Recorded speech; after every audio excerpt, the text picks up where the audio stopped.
സ്പൂണിന് മട്ടരി ചോറ് വിളമ്പി കേട്ടോ. മട്ടരിയാണ്, മട്ടരി ചോറ് വിളമ്പി. ഇനി മൂളൂഷ്യം കായും പരിപ്പും കൂടി വെച്ച കൂട്ടാനാണ്. കായും പരിപ്പും കൂടിയിട്ടാണ് വെച്ചത്. കായും പരിപ്പും കൂടി വെച്ച് കറിവേപ്പിലയും വെളിച്ചെണ്ണ ഒഴിച്ചതാണ് എൻ്റെ കൂട്ടാൻ. ഇനി നോക്കൂ, നമ്മൾ ഉണ്ടാക്കിയില്ലേ ശർക്കരക്കിഴങ്ങും മധുരക്കിഴങ്ങും ബീറ്റ്റൂട്ടും തോരൻ. മധുരക്കിഴങ്ങും ബീറ്റ്റൂട്ടും തോരൻ വളരെ ന്യൂട്രീഷ്യസ് ആണ്. ഇത് നല്ലോണം കഴിക്കുക, ചോറ് കുറച്ച് കഴിക്കും. ഇനി അത് കഴിഞ്ഞാൽ പച്ചക്കടുമായി ചമ്മന്തി, സ്പെഷ്യൽ ചമ്മന്തി കേട്ടോ. പച്ചമുളകൊക്കെ കൂടിയിട്ട് അരച്ചിട്ടുള്ള ചമ്മന്തിയാണ്.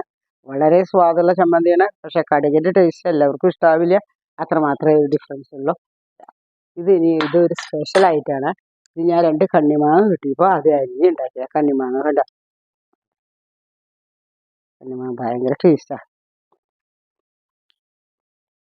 ഭയങ്കര സ്വാദം. കണ്ണിമാങ്ങ വെറുതെ അരിഞ്ഞ് ഉപ്പിട്ട് ഒരു ലേശം മുളകിട്ടുള്ളൂ, നല്ല സ്വാദം. അതിന് വെള്ളം വരും.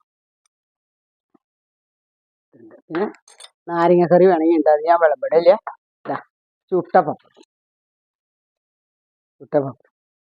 ഇതൊക്കെയാണ് എൻ്റെ ഊണ് കേട്ടോ. കണ്ടോ, ചുട്ട പപ്പടം, മൂളൂഷ്യം, പച്ചക്കടുമാങ്ങ ചമ്മന്തി, കണ്ണിമാങ്ങ മുറുക്കിയത്, കണ്ണിമാങ്ങ, പിന്നെ ബീറ്റ്റൂട്ടും മധുരക്കിഴങ്ങും തോരൻ. അതാണ് ഏറ്റവും ഇമ്പോർട്ടൻ്റ് ആയിട്ട്. കണ്ടോ, ഊണ് കഴിച്ച് തുടങ്ങാം കേട്ടോ. നല്ല ടേസ്റ്റ് ഉണ്ട് കണ്ണിമാങ്ങ തിന്നിട്ട്. ടെറസിൻ്റെ മുകളിൽ വീണ് കിടക്കണ കണ്ണിമാങ്ങ കേട്ടോ, നല്ല കണ്ണിമാങ്ങ. വെറുതെ ഉപ്പും മുളക് പൊടിയും മാത്രം ലേശം വെളിച്ചെണ്ണ, ഭയങ്കര സ്വാദാണ്.